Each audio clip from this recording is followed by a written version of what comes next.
kimwili, kiakili, kijamii na kiroho, sio? Sasa muuliza swali akasema, vipi kuwa mzima kiuchumi na kuwaje? Hili ni jambo ambalo liko nje ya mfumo wa mwili, na tunapozungumzia kwamba huyu ni mzima, magunia yake ya mahindi hayana hisia, hayawezi kuwa magonjwa, wala pesa zake za benki haziwezi kuwa zinaumwa. Lakini yeye akiwa mgonjwa hawezi kupata hayo magunia ya mahindi, wala hawezi kupata hizo fedha alizoziweka benki. Uhusiano pekee wa kiuchumi ni kwamba kuongezeka, nilizungumzia kitu kinachoitwa mafanikio, kuongezeka au kufanikiwa kiuchumi, ambalo ndilo kusudi hasa la jukwaa hili. Kuwa na maendeleo kunategemea afya ya mwanadamu.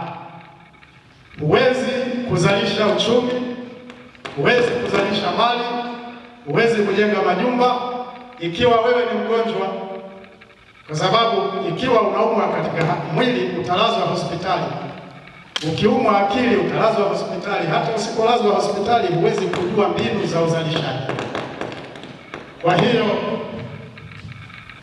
uchumi unategemea zaidi afya ya mwanadamu, ambayo inajengwa katika nyanja kuu 4 nilizozitaja. Sikuzungumzia afya ya kiroho kwa sababu hiyo wanazungumzia sana wachungaji huko na nini, na nyinyi niuliza hapa mkasema tunatoka kanisani, wengine tunatoka msikitini, mkasema hata wapagani hawapo hapa. Lakini wale wapagani nao wana afya nzuri kweli kweli ya kiroho. Afya ya kiroho inamaanisha uhusiano wako na Mwenyezi Mungu, uhusiano wako na asili yako. Wapi ulitoka? Uliumbwa na Mwenyezi Mungu. Kama huamini kuumbwa na Mwenyezi Mungu, basi ulizaliwa na wazazi wako. Uhusiano kati yako na wazazi wako na jamii iliyokuleta duniani, namna unavyowaheshimu na kuwathamini na kuwasikiliza, vyote vinajenga afya yako ya kiroho. Lakini sote tunaamini kwamba tumeumbwa na Mwenyezi Mungu, maana hakuna hata mmoja aliyesema yeye hapa haamini katika Mwenyezi Mungu. Na katika wale mnaoamini katika uwepo wa Mwenyezi Mungu na kwamba ndiye muumbaji wetu, basi kwa kadri unavyomtumaini Mwenyezi Mungu, afya yako inakuwa safi na uzalishaji wako unakaa vizuri. Nilianza kusema kwamba ubongo ndio unaoonekana. Kwa yule aliyeuliza tofauti ya ubongo na akili, ubongo ndio unaoonekana, lakini akili nikasema haishikiki, haionekani. Uhusiano wa ubongo na akili ni uhusiano ulioko katika mfumo mzima wa mwili.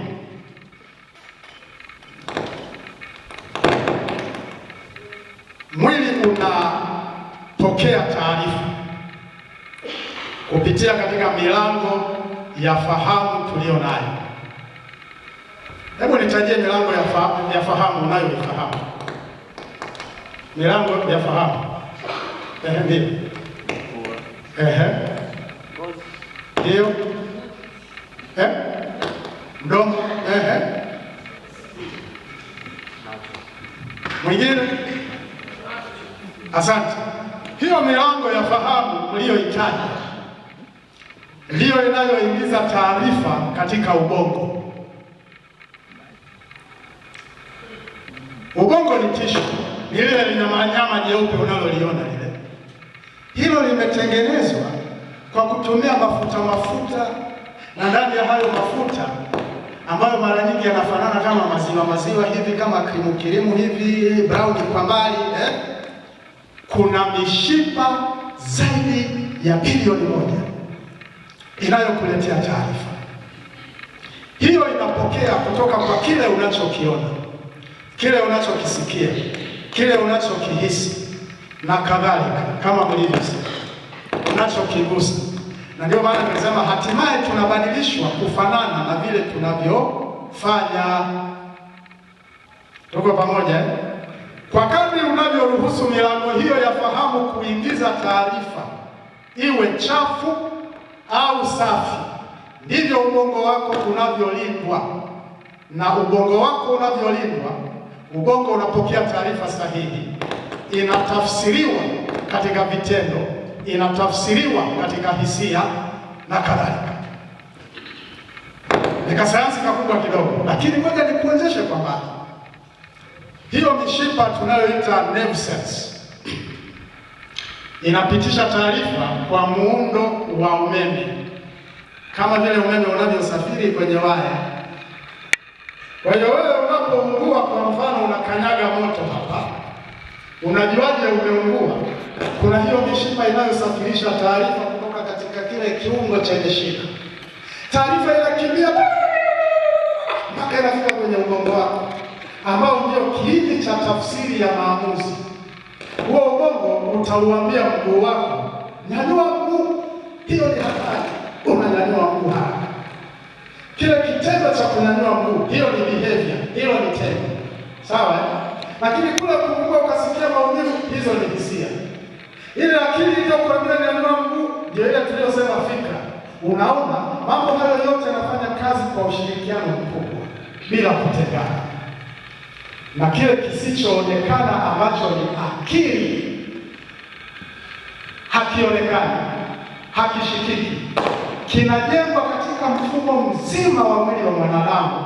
Hatimaye unafanya uamuzi fulani. Ni ability, ni uwezo wa kufanya uamuzi, wa kutenda jambo kwa mafanikio, kwa haraka. Hiyo ndio akili. Kwa kweli, hakuna hata siku moja utaonyeshwa picha ya akili. Na wengi huwa wanachora ubongo. Ubongo sio akili, ni nyama tu kama ilivyo nyama ya nundu, ila ina kazi ya kukusanya taarifa, na uwezo huo wa kukusanya taarifa unaoaminika kwamba unaweza kuwa kwenye ubongo, lakini hakuna aliyewahi kuona. Pengine unaweza ukawa kwenye uti wa mgongo. Ni nani aliyewahi? Si Biblia inasema watoto wanatoka kiunoni? Niwahi kusoma kwamba watoto wanatoka kiunoni. Sasa inawezekana akili ikawa kiunoni kule kunakotoa watoto. Lakini basi tuseme akili ni jambo ambalo mimi na wewe hatulijui, hatujawahi kushika. Lakini ni matokeo ya ushirikiano wa viungo vinavyoshikika vya mwili wako. Vinapokuwa salama, vinakupa uwezo wa kufanya maamuzi sahihi kwa wakati sahihi, kutenda jambo kwa haraka kwa wakati sahihi, na hivi tunaona matokeo ya akili katika vitendo. Na hata tunapotaka kuipima akili, tunapima kupitia kwa vitendo vinavyoonekana. Busara na umri. Mara nyingi inaaminika kwamba busara inatoka kwa watu wazima na vijana hawana busara. Sasa kuna haja gani ya sisi kutafuta busara? Jamani, ngoja niwape mfano. Siku moja katika kijiji fulani palikuwa na nyoka mkubwa sana. Nyoka mkubwa. Mnawafahamu nyoka? Sasa huyu alikuwa nyoka mkubwa. Kwa Kiswahili sahihi linaitwa nyoka. Nyoka yani kubwa kweli kweli. Sasa nyoka alikuwa linawatesa sana wale wazee, wa vijana, wanawake, watoto. Linaishi pale kijijini, lakini hakuna anayejua linaishi wapi.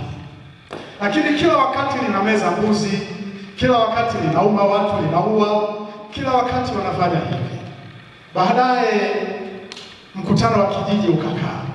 Wakajadili, jamani, hili nyoka linalotusumbua tufanyeje? Mwisho wa siku wakasema, vijana wote tutoke na silaha zetu tukaliwinde lile nyoka. Wakatoka. Wakaliwinda lile nyoka, wanatupa mishale, lakini nyoka halikuuawa, linawashinda. Linakwepa, linapotea na hivyo. Siku moja akatokea kijana mmoja mdogo sana, alikuwa na umri wa miaka 18, lakini alikuwa mwindaji, alikuwa na uzoefu wa kuwinda. Na ndipo akasema, mimi mniachie kazi ya kumuua huyo nyoka. Mkutano wote ukamsomea nimesema mniachie kazi. Sasa mtanipa nini nikimuua? Akasema apewe ng'ombe. Akasema ng'ombe hatoshi, nipeni ng'ombe 3. Akasema mpe hata 10, huyo hawezi. Basi wale ng'ombe kijijini sio shida. Akasema ukiua tunakuchangia hao ng'ombe 3 uliohitaji. Basi yule kijana akasema baada ya wiki moja nitakuwa nimemaliza kazi. Na siku moja asubuhi akawahi kwa mwenyekiti, akamwambia nimemaliza kazi, nimeshaliua lile nyoka, nipeni ng'ombe wangu. Yowe ikapigwa, watu wakaja. Walipofika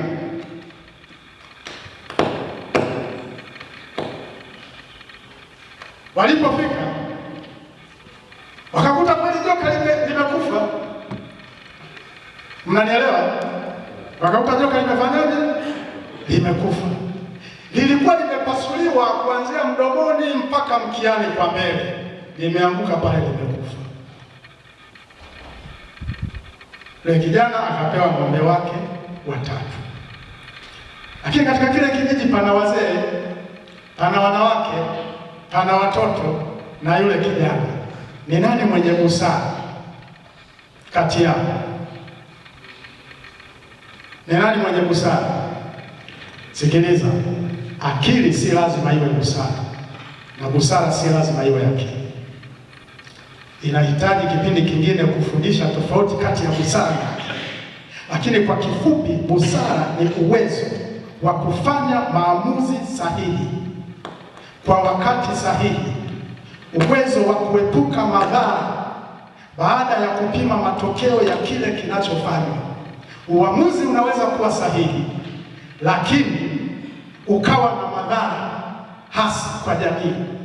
Hapo hakuna busara. Uamuzi sahihi wenye matokeo sahihi, matokeo chanya ambayo yanaacha jamii ikiwa salama, hiyo ni busara.